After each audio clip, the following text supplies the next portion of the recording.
서울신학대학교에 신입생으로 들어오신 것을 환영합니다. 저는 서울신학대학교 학생상담센터의 상담교수로 있는 최지원이라고 합니다. 반갑습니다.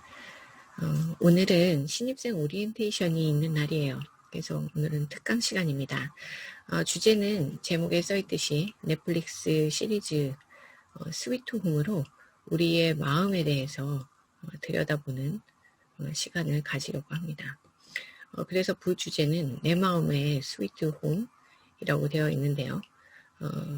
코비드 19 시대에 우리가 어떻게 우리 마음의 스위트 홈을 만들어갈 수 있을지 드라마 줄거리를 통해서 들여다보도록 하겠습니다. 드라마 안 보셨다고 걱정하실 필요 없어요. 저는 드라마 작가도 아니고 또 연출가도 아니고 그냥 심리학 박사일 뿐입니다. 제 방식대로 드라마를 해체했고 여러분의 시각이 또 다를 수도 있어요. 저는 원래 드라마나 영화, 그다음에 동화로 인간의 내면을 들여다보는 것을 좋아합니다. 그래서 오늘 저의 특강의 목적은 신입생 여러분의 대학생활의 시작을 조금이라도 성찰적으로 해볼 수 있게 돕기 위한 것이니까요. 이 목적만 기억하시고 저와 함께 여러분이 이 시간을 함께 만들어갔으면 하는 바람입니다. 시작해 보도록 할게요. 먼저 스위트 홈의 간략한 줄거리를 설명해 드리도록 하겠습니다. 어떤 출발과 또 중간 과정과 결말 이렇게 봤을 때 드라마는 항상 기승전결이 있죠. 이게 우리의 인생하고 상당히 좀 닮아 있어요. 그래서 전체적인 어떤 윤곽만 잡아보도록 하겠습니다. 끔찍한 사고로 가족을 잃은 고등학생 차은수는 주인공입니다. 이 차은수가 그 그린홈이라는 낡은 아파트로 이사를 하게 돼요. 가족을 잃기 전에 은둔형 외톨이가 될 수밖에 없었던 아픔이 있었어요. 이건 뒤에서 얘기를 하도록 하겠습니다. 가족이 모두 사망하는 교통사고 이후에 혼자 게임만 하면서 삶의 의미 없이를 살아가다가 갑자기 찾아온 어떤 인류의 죄악인 괴물 바이러스를 맞닥뜨리면서 세상을 차단하고 방 안에 박혀있던 10대 소년이 세상 밖으로 나오게 되는 이야기예요. 그리고 자신을 포함한 그린홈 주민들의 각기 다른 욕망, 괴물에 대항하는 혹은 괴물이 되어버리는 또 그냥 괴물을 무서워서 도망가고 싶어 하는 그런 과정에서 그린 다양한 인간들의 군상을 볼 수 있습니다. 그린홈이라는 아파트의 이런 폐쇄 공간에서 일어나는 이야기예요. 그래서 굉장히 몰입도가 높았던 것 같습니다. 괴물화의 원인이 되게 중요한데요. 어떤 감염 뭐 이런 걸로 괴물화가 된다고 하지만 사실 그 인간의 욕망에 의해서 괴물이 된다고 표현을 하고 있어요. 그 부분이 가장 좀 흥미로웠던 것 같아요. 그래서 괴물의 능력도 사실 제각각이 뿐만 아니라 그 욕망의 종류에 따라서 전혀 다른 괴물이 되기도 합니다. 그래서 괴물이 사람을 해치려는 의도를 가지고 있기도 하지만 돕고자 하는 그런 의도를 가진 괴물들도 꽤 많다는 거예요.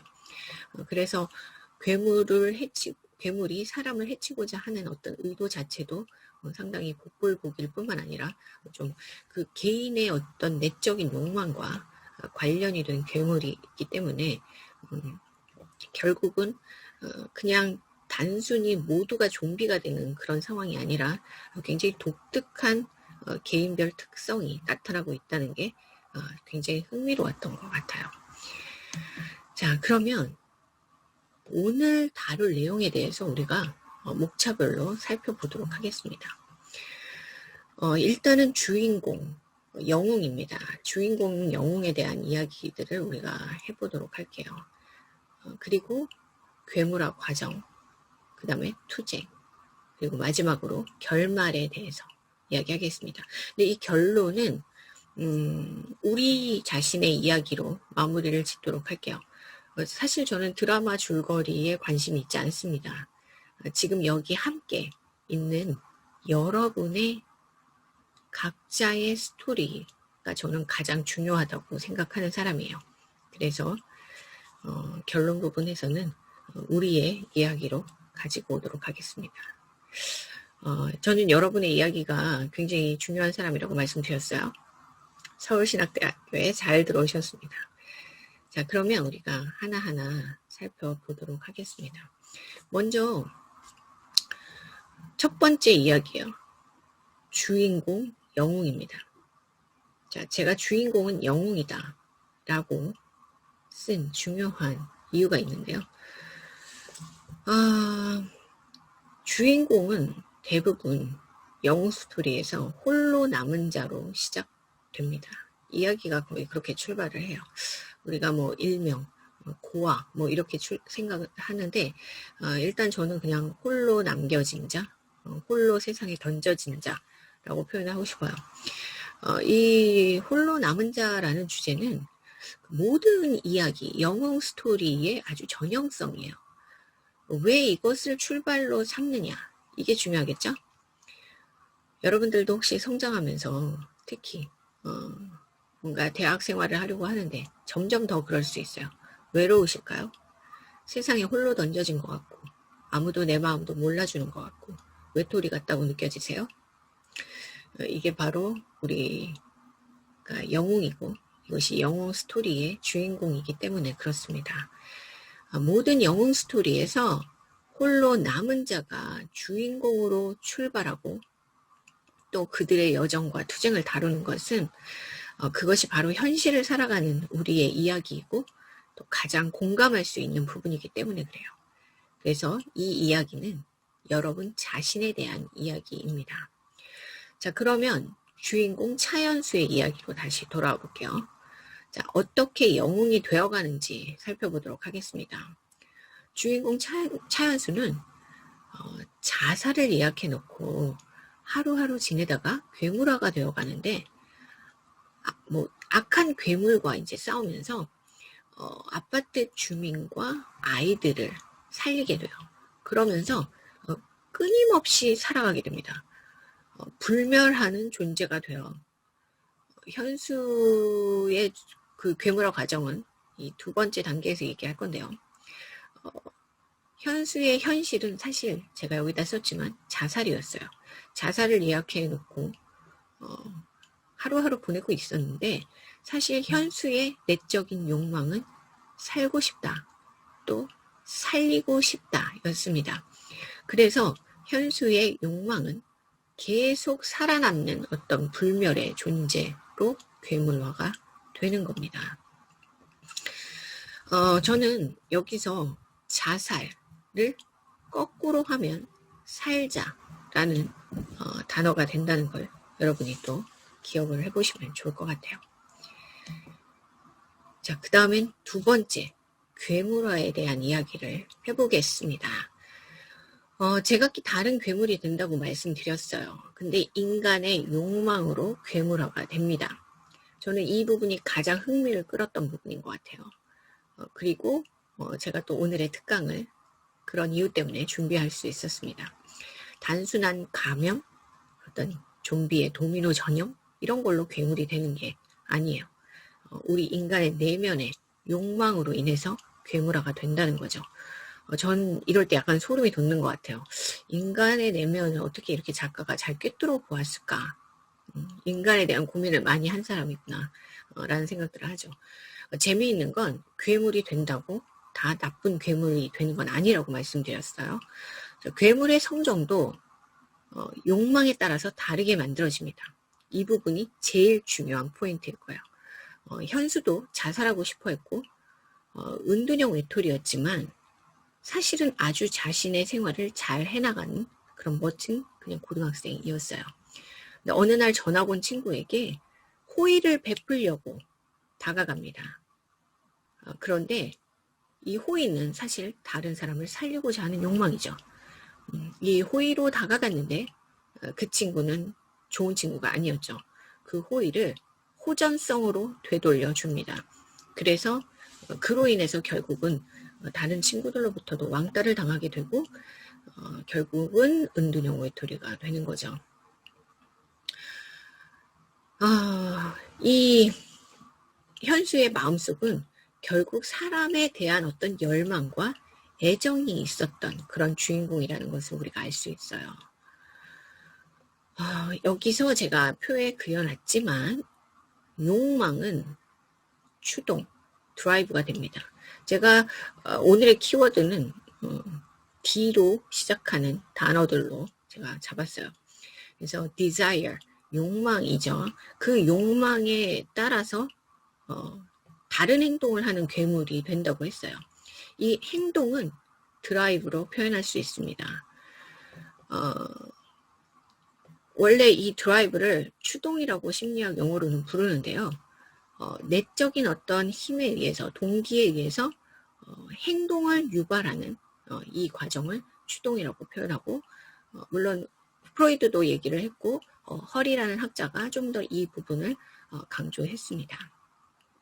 자, 결국은 제가 첫 글자를 이렇게 D로 따오기 위해서 추동이라고 표현했지만 요 드라이브는 우리가 운전하는 그런 것처럼 어떤 행동 부분에 조금 더 초점을 두었습니다. 욕망은 결국 추동이 되고 행동을 만들게 됩니다. 결국은 욕망은 행동을 유발하게 되는 건데 욕망을 느낄 때 이 욕망이 어떤 종류의 욕망이냐에 따라서 되게 다른 행보를 가져오죠. 그래서 이 욕망이라는 건 가장 중요한 포인트가 나의 선택이라는 부분입니다. 그건 누가 나에게 주어지는 것이 아니라 내가 내 안에서 선택하는 부분이라는 거죠. 그런데 이 욕망이 생겼을 때 어떤 정서를 바로 느끼게 돼요. 그러니까 욕망이 생겼을 땐 반드시 따라오는 것이 저 위에 있는 정서입니다. 자, 그런데 정서라는 단어도 잘 살펴보세요. 이모션이라고 되어 있죠? 이모션, 모션이 뭐죠? 움직이는 거죠. 자, 단어가 설명하고 있듯이 정서도 움직입니다. 멈춰 있지 않아요. 그래서 정서를 경험하게 되면 어떤 행동을 하게끔 돼요. 그냥 저절로 사라지지 않는다는 겁니다. 그래서 정서는 움직이기 때문에 우울하다. 그러면 그 정서는 우리로 하여금 사람들로부터 회피하게 하거나 도망하게 만들고 또 혼자 남겨지게 해요. 그리고 만약에 불안한 정서를 느낀다? 그러면 불안하게 되면 긴장도 하고 행동이 서툴러지고 성취를 잘 해내지 못하게 막기도 합니다. 정서는 이렇게 행동으로 나타나요. 그리고 만약에 화가 나면 어떻죠? 술을 마시거나 담배를 피우거나 그런 사람이 있다는 거예요. 우리가 그렇다는 건 아니고 또 혹은 무언가를 던지고 때리고 싶은 행동으로 연결될 수도 있죠. 이렇듯 욕망은 정서를 불러일으키고 그 정서를 표현하는 강력한 괴물이 됩니다. 자, 이거를 제가 추동이라고 불렀죠. 여기에서 되게 중요한 건 어떤 행동으로 나타나기 때문에 어떤 힘 조절이라는 것이 굉장히 필요해요. 이것도 누가 한다? 내가 하는 것이다 라는 거죠. 그래서 이들도 다 각자의 주인공과 이 그린홈에 사는 사람들은 모두 각자의 욕망으로 괴물화가 되어가고 자신들의 정서를 표현하는 강력한 괴물이 됩니다. 제가 이 욕망 밑에 사진을 하나 넣었죠. 저 괴물은 어떤 괴물이냐면 자궁 속 태아 괴물입니다. 약간 저는 이게 가장 슬프고도 공감되는 그런 장면이었던 것 같아요. 그 그린홈에 사는 한 사람은 애기 엄마였습니다. 그 애기 엄마는 사고로 이제 아기를 잃게 돼요. 꽃 구경을 하다가 그 유모차에 있던 아이가 유모차가 줄줄줄 흘러가서 교통사고로 아이를 잃게 됩니다. 그 이후로 잘 그 슬픔을 애도하지 못하고 이 유모차를 항상 끌고 다니고 여기에 아이가 있다라고 상상을 하게 되죠. 그래서 늘 유모차를 끌고 다닙니다. 이 애기 엄마는 어떤 미해결 과제를 가지고 있는데 그것이 뭐냐면 나의 아이를 살리지 못했다라는 부분인 거예요. 그래서 이 미해결 과제가 이 엄마의 어떤 욕망이 되죠. 강력한 욕망이 됩니다. 그래서 나는 내 아이를 살리지 못했기 때문에 정말 아이들을 살리고 싶다라는 그런 욕망이 생기게 돼요. 그래서 아이들을 해치려고 하는 괴물에게 본인이 매달려서 이 괴물을 죽이려고 굉장히 애를 많이 쓰고 투쟁하다가 본인도 괴물화가 되는데, 그 괴물이 뭐냐면 자궁 속 태아 괴물이 되는 겁니다. 이 굉장히 멋있죠. 괴물이 그냥 단순하게 우리가 생각하는 그런 괴물이 아니라 자궁 속 태아 괴물이 되는 거예요. 그래서 저는 이 부분이 가장 좀 슬프다라고 좀 느껴졌는데요. 내가 결국은 누군가를 살리고 구하는 역할을 해야만 내가 살 수 있다라는 욕망이 싹트게 되면 그 욕망은 또 다시 나의 행동을 조절하게 되겠죠. 그래서 내 행동을 지배합니다. 그래서 우리가 삶에서 반드시 꼭 절대로 결단코라는 그런 단어들을 붙이게 된다면 우리의 에너지가 그곳에 가게 된다라는 것을 알 수 있습니다. 뭐 예를 들면 별 좋은 욕망은 아닌데요. 난 반드시 돈을 많이 벌겠다. 요즘 젊은 학생들도 이 돈에 대해서 많이 고민을 하거든요. 그래서 난 돈을 많이 벌겠다라고 하면 돈을 그냥 대충 벌래, 적당히 벌래, 이게 아니라 반드시가 들어가게 되면 그때부터는 굉장히 필사적으로 돈을 벌 수 있다면 무엇이든지 나는 하겠다. 그런 괴물이 될 수도 있겠죠. 그래서 사실 괴물화는 실제 형상이 괴물이 되는 게 아니라고 볼 수 있어요. 여기서도 마찬가지로 나오지만 인간 자체가 좀 괴물이다. 그렇게 보고 있죠. 어떻게 어떤 욕망을 갖느냐에 따라서 다른 괴물이 된다는 거예요. 여기서 가장 중요한 부분이 바로 욕망 자체가 아니라 어떤 욕망의 어떤이 제일 중요한 파트입니다. 이건 제가 아까 선택이라고 말씀드렸어요. 자, 내가 바로 선택하는 겁니다. 여러분은 어떤 욕망을 가지고 계신가요? 그걸 발견하게 되면 우리는 그 순간에 성장할 기회를 갖게 됩니다. 가장 중요한 이야기를 하도록 할게요. 자, 마지막에 D입니다. 마지막에 D는 제가 꿈을 넣었어요. 드림입니다. 이거는 이 드라마에서 나오지 않은 이야기예요. 자, 여기서는 어떤 욕망이 어떤 추동을 만들어낸다라는 부분이 있지만 사실 우리가 추구해야 되는 부분은 드림이죠.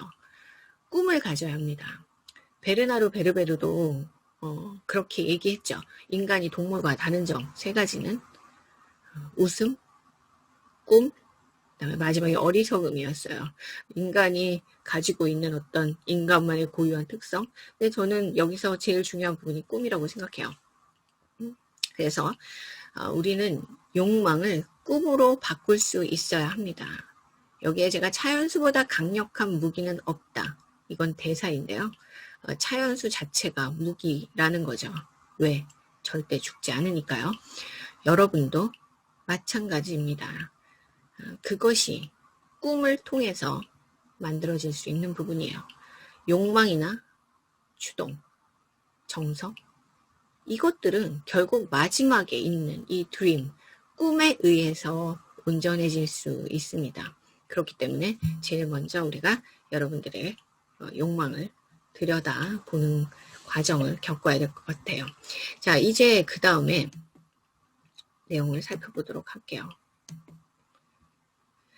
잠깐 그 정서에 대해서 이야기하도록 하겠습니다. 잠깐 이모션 얘기했었는데요. 자, 정서가 행동을 유발하는데 어떤 역할들을 하게 된다고 제가 말씀드렸죠. 자, 그렇다면 정서는 어떻게 생겼고 어떤 역할을 하는가, 어떻게 조율해야 행동이 달라질 수 있을까, 이게 고민이 되실 거예요. 이제 그 팁을 알려드리도록 할게요. 작게는 감정이라고도 하죠, 정서를. 근데 이 감정 그리고 정서는 우리 인간에게 굉장히 매우 소중합니다. 어떤 것이든지 상관없이 소중해요.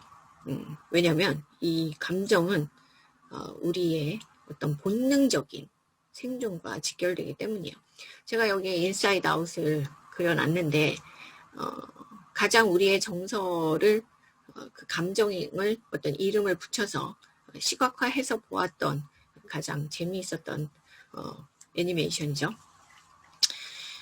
정서를 조율할 수 있는 방법 중에 뇌신경과학자도 그렇고 심리학자들이 가장 많이 훌륭한 방법이다라고 꼽고 있는 게 첫 번째, 자신의 감정에 이름을 붙이는 겁니다. 여러분들 주변에서 이런 아이들 보셨어요? 나 지금 화났어! 이렇게 말하는 아이들 꽤 많거든요. 그런 아이들은 정말로 EQ가 정말 발달한 친구들입니다. 일단은 자신의 감정이 뭔지를 알고 그것에 이름을 붙일 수 있었죠. 그건 건강한 사람입니다. 이제 그 다음에는 조금 더 그걸 어떻게 해소할 거냐 이 부분으로 가기도 하지만요. 제일 중요한 건 나 지금 슬퍼, 우울해 이렇게 감정에 이름을 붙이는 순간 그 감정에 매몰되지 않을 수 있어요. 어떤 그 감정들이 이렇게 인사이드 아웃에 이 각각의 어떤 캐릭터처럼 떨어져서 나오고 그것을 좀 더 객관적으로 볼 수 있게 되는 거죠.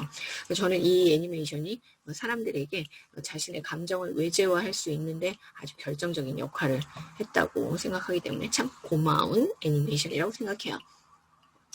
자, 그래서 내가 나 지금 너무 슬퍼, 우울해 이렇게 이름을 붙이는 것 자체가 되게 도움이 되고 근데 하나 더 만약에 필요하다고 하면 내 옆에 누군가가 이런 이야기를 들어주고 그렇다면 더 도움이 될 수도 있겠죠.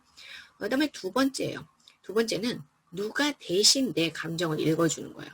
요거는 사실 쉽지는 않습니다. 근데 이런 걸 또 잘하는 사람들이 있어요. 아주 선천적으로 잘하는 사람도 있고 또 개발돼서 잘하는 사람들도 있는데요. 내 주변에 이런 사람이 하나 있다? 그건 거의 그냥 인생에 천사가 들어왔다라고 봐야 되는 거죠. 누군가 대신 나의 감정을 읽어주는 거다. 예를 들어 내가 내 감정이 어떤지 잘 모르고 막 혼자 고민하고 있을 때 너 지금 화났구나. 너 지금 너무 슬프네. 굉장히 좌절했구나. 라고 내 감정을 읽어주게 되면요. 그 순간 내가 내 감정을 인식할 수 있게 됩니다. 그래서 아까 첫 번째 내가 내 감정에 이름을 붙일 수 있는 과정을 할 수 있게 되는 거죠. 그러면 내가 또다시 그 감정을 인식한 순간 감정이 수그러들 수 있어요. 제가 여기에 그 거울신경 세포를 그려놨는데요. 다른 사람이 내 감정을 읽어줬을 때 너 지금 굉장히 속상하구나 힘들구나 이렇게 얘기를 해주면 거울신경세포가 작동이 되기 때문에 내가 그 얘기를 스스로 하지 않았다 하더라도 누군가가 대신 해주는 것만으로도 똑같은 감정의 절차를 경험할 수 있게 되고 그래서 위안이 된다는 겁니다. 제가 아까 그 욕망이 어떤 정서를 만들어내고 그 정서에 의해서 또 우리가 추동이라는 것으로 옮겨가게 되는 그 과정을 설명드렸듯이 여러분들이 내 욕망을 깨닫고 나면 그 욕망 때문에 느껴지는 정서가 있어요. 근데 그 정서를 제가 힘 조절이 되게 중요하다고 추동 부분에서 말했던 것처럼 자신의 정서를 인식하고 나면 그 정서에 대해서 조금 더 이렇게 객관적으로 이름을 붙이고 살펴볼 수 있는 것 자체가 굉장히 훌륭한 처리 방법의 절차가 될 수 있습니다. 자, 그러면 슬라이드가 하나 더 넘겨져 왔네요. 잠시만요. 당황스럽습니다. 그렇죠. 세 번째입니다. 이제 대항, 싸움, 전쟁에 대해서 이야기를 해보도록 할게요. 괴물화가 된 괴물들과 싸운다. 이것은 굉장히 필연적인 과정이죠. 영웅한테 이런 싸움의 과정은 필수 불가결한 것입니다. 여러분도 지금 무엇과 투쟁하는 기분이 드나요? 그게 영웅의 과정이라서 그렇습니다. 안타깝게도. 그래서 중요한 주제는 무엇과 싸울 것이냐, 누구와 함께 싸울 것이냐, 또 무엇으로 싸울 것이냐를 결정하는 것이 영웅에게는 가장 중요한 절차라고 볼 수 있어요. 자, 그래서 이 투쟁 부분에서는 저는 여러분의 자신의 무기, 그리고 여러분만의 필살기에 대해서 이야기를 해보고 싶어요. 여러분은 어떤 장점, 어떤 독특함, 또 어떤 무기와 필살기를 가지고 있나요? 유머? 따뜻함? 발랄함? 열정? 좋은 머리? 혹은 인간관계?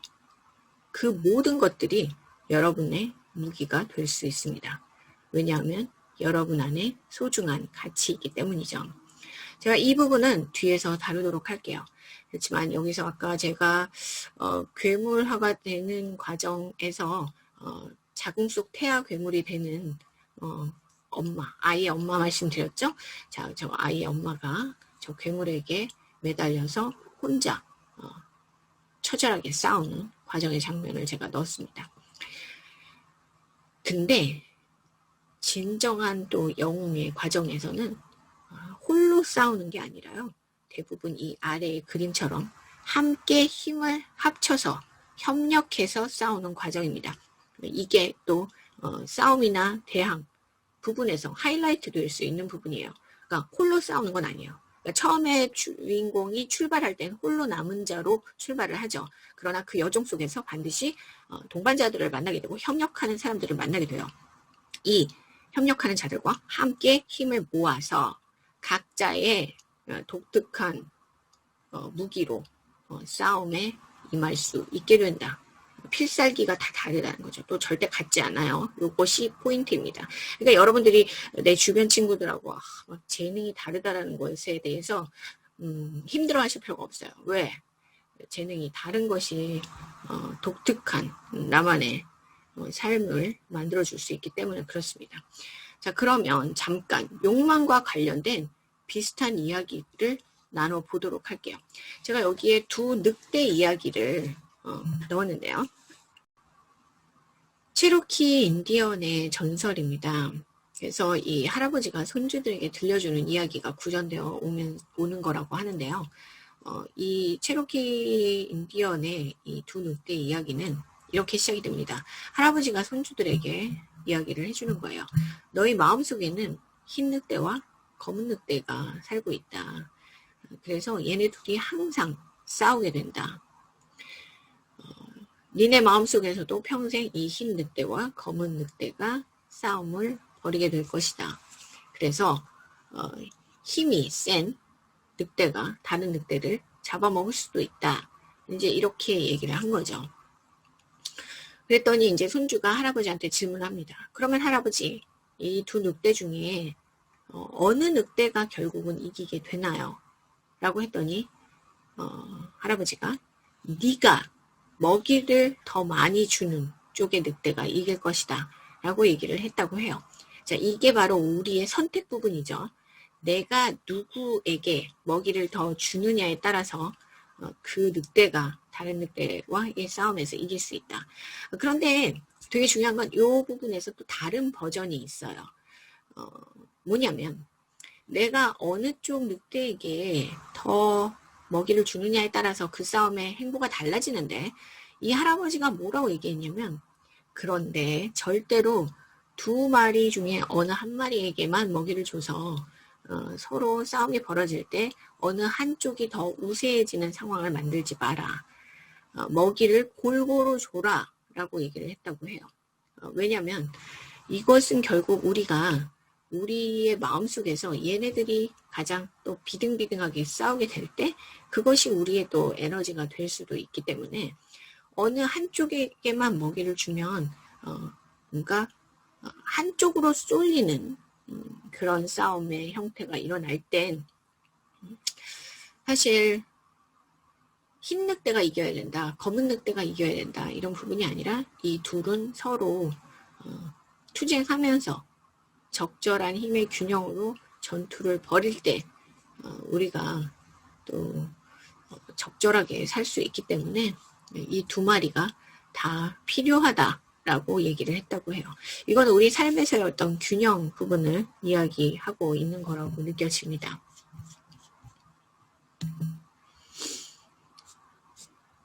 자, 그러면 이제는 마지막에 결론 부분에 대해서 우리가 얘기를 해봐야 될 것 같아요. 제가 아까 투쟁을 할 때, 투쟁, 싸움, 전쟁, 이 부분에서 제일 중요한 건 무엇을 위해 대항할 것인가, 그리고 누구와 함께 대항할 것인가, 그리고 무엇으로 대항할 것인가. 이 세 가지 질문이 가장 중요하다고 말씀드렸어요. 사실은 무엇을 위해 대항할 것인가에서 나의 괴물은 외부에 있는 것이 아니라는 점입니다. 나의 욕망에 의해서 괴물화가 됐죠. 자, 그런 것처럼 나의 괴물 내 안에 있다. 뭐 드라마 대사 같죠. 너 내 안에 있다. 자, 그래서 나의 괴물 내 안에 있다. 그러면 이걸 누가 조율하고 누가 선택할 것이냐? 이것이 바로 나에게 있다라는 부분이고요. 그 다음에 중요한 부분입니다. 누구와 함께 대항할 것이냐? 이것이 우리의 어떤 앞으로의 삶의 주제가 될 수 있을 텐데요. 공동체, 협력자, 조력자입니다. 여러분들 주변에 좋은 친구들도 많이 있으실 거예요. 그리고 교회 공동체, 그다음에 그 외에 다른 여러 가지 다양한 협력자, 또 조력자, 이 공동체가 존재하고 있을 거라고 생각됩니다. 그 공동체가 여러분들의 싸움에, 투쟁에 함께 할 것이라는 거죠. 이게 결국은 그 싸움이 외롭지 않게 해줄 수 있는 가장 중요한 포인트인 것 같아요. 자, 그 다음에는 무엇으로 대항할 것이냐. 자, 제가 아까 드림에 대해서 이야기하면서 사실 그 나만의 무기, 나만의 장기, 이게 굉장히 중요하다라고 말씀드렸죠. 제가 얼마나 중요하면 나만의 무기를 2번이나 썼겠어요. 그죠? 나만의 무기, 나만의 장점, 나만의 필살기, 자, 이런 것을 의미합니다. 그래서 이런 나만의 필살기로 대항할 수 있다. 제가 여기에 사랑의 씨앗을 또 제가 그려놨지만 이 나만의 무기는 사실 내가 내 안에 가지고 있는 굉장히 아름다운 가치들이 있는데 그 가치들이 이런 결국은 누구와 함께 대항하느냐 이 과정에서 어떤 열매들로 드러날 수 있게 되겠죠. 자, 그래서 여러분들이 이 세 가지 질문에 대해서 함께 고민하면서 생각해 보셨으면 좋겠습니다. 자, 그래서 이제 마지막 여러분들의 이야기로 이 스위트 홈을 가지고 오게 하는 과정입니다. 내 마음의 스위트 홈을 만들자라고 제가 말씀드렸죠. 자, 그래서 이 함께 생각해 볼 주제를 얘기해 보고 싶은데요. 일단 나는 어떤 욕망과 바람을 가진 사람입니까? 질문이에요. 여러분들이 각자의 대답을 좀 써보셔야 됩니다. 나의 무기, 장점, 필살기, 이것은 무엇입니까? 뭐 우리가 이제 막 게임할 때 여러분들 아이템 많이 사죠? 근데 아이템 사면 또 그게 나의 필살기가 되기도 하는데 내가 고유로 가지고 있는 부분도 필살기이고 또 내가 노력해서 얻는 부분들도 사실은 나의 무기에 들어간다라고 볼 수 있어요. 자, 10개만 써보세요. 제가 100개 요구하지 않잖아요. 정말 쉽게 가는 겁니다. 10개만 써봐라. 근데 또 그 10개가 그렇게 쓰기 어려워요.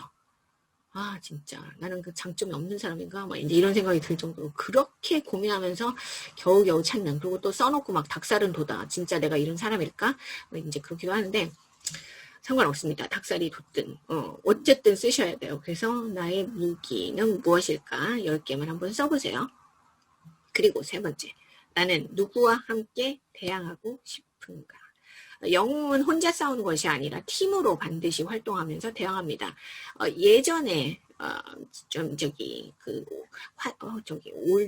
올드한 시절에는 사실 좀 혼자 싸우는 싸움이 유행이었죠. 슈퍼맨이 나와도 혼자만 나와서 싸우곤 했습니다. 그러나 이제 포스트 모더니즘 시대에 와서는 절대 혼자 싸우지 않아요. 협력해서 싸웁니다. 그리고 각각의 영웅들을 살펴보면 또 나약해. 근데 힘을 합쳐서 함께 할 때 얘네들이 정말 지구를 구하게 되거든요. 자, 그래서 제일 중요한 건 어떤 팀을 나의 대항팀으로 결성할 것인가? 이거 진짜 중요합니다. 그죠? 내가 어느 팀하고 함께 해야 되느냐에 따라서 이 싸움의 행보가 달라질 수 있을 거잖아요. 자, 그 다음에 마지막 네 번째. 나는 무엇을 위해 대항할 것인가? 이 무엇이라는 것이 바로 여러분의 꿈입니다. 당신은, 여러분은 어떤 꿈을 갖고 이 자리에 오셨습니까? 이 내용들, 질문에 대한 내용들의 답을 여러분들이 작성하셔서 저희 학생상담센터로 보내주시면 선물과 또 상담사들이 이 내용들에 대해서 또 뭔가 답의 편지를 써주는 그런 시간을 갖도록 하겠습니다. 그래서 여러분들이 쓰신 내용을 혼자만 갖고 계셔도 뭐 의미 있지만 혼자 갖고 있다고 생각하게 되면 안 쓰실 수도 있으니까 학생상담센터에 보내주시면 저희가 선물을 드릴 거예요. 선물도 이미 사놨다고 제가 들었습니다. 그래서 선물을 드릴 예정이니 많은 참여 부탁드립니다. 자, 그래서 저희 서울신학대학교는 여러분들의 꿈을 향해 가는 그런 전쟁 같은 길에 함께 대항하는 팀으로 곁에 있어 드리겠습니다. 이것이 제일 중요한 핵심 메시지예요.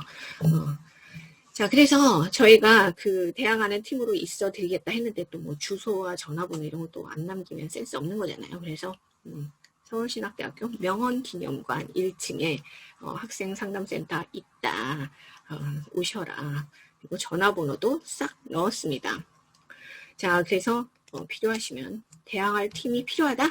네, 언제든지 맛있는 빵을 드시러 오실 때도 괜찮고 그냥 놀러 오셔도 좋습니다. 그냥 놀러 와 이거죠. 자, 그래서 여러분들과 함께하는 그런 대항의 팀으로 함께 있어 드리겠습니다. 자, 이제 마지막이에요. 이제 인사를 하고 물러나야 될 시간이 되었죠. 제가 여기서 가장 또 의미 있게 와닿았던 장면들을 넣어봤는데요. 대사 중에 하나입니다. 눈으로 보이는 게 전부가 아니더라고요. 사람도 세상도 신의 뜻도. 나는 기도로 싸웠고 당신은 당신 방법이 있겠죠. 이게 핵심입니다. 여러분도 여러분만의 방법이 있겠죠. 자, 우리가 오늘 스위트 홈을 통해서 여러분들의 마음에 스위트 홈을 만들어가는 과정에 대해서 이야기 나눠봤습니다. 오늘 어떤 걸 가장 기억하고 싶으세요? 아마 여러분 각자 대답이 다르실 거라고 생각이 드는데 제일 중요한 건 우리의 욕망에 의해서 어떤 욕망이냐가 어떤 드라이브로 나타나게 되는데 최종적으로는 우리가 그것을 드림으로 바꿔가야 된다라고 말씀드렸습니다. 여러분 다시 한번 신입생으로 들어오신 것을 환영합니다. 서울신학대학교는 여러분과 계속 여러분들의 행보에 함께하는 팀으로 있어 드리겠습니다. 오늘 특강 들으시느라고 수고 많으셨습니다. 감사합니다.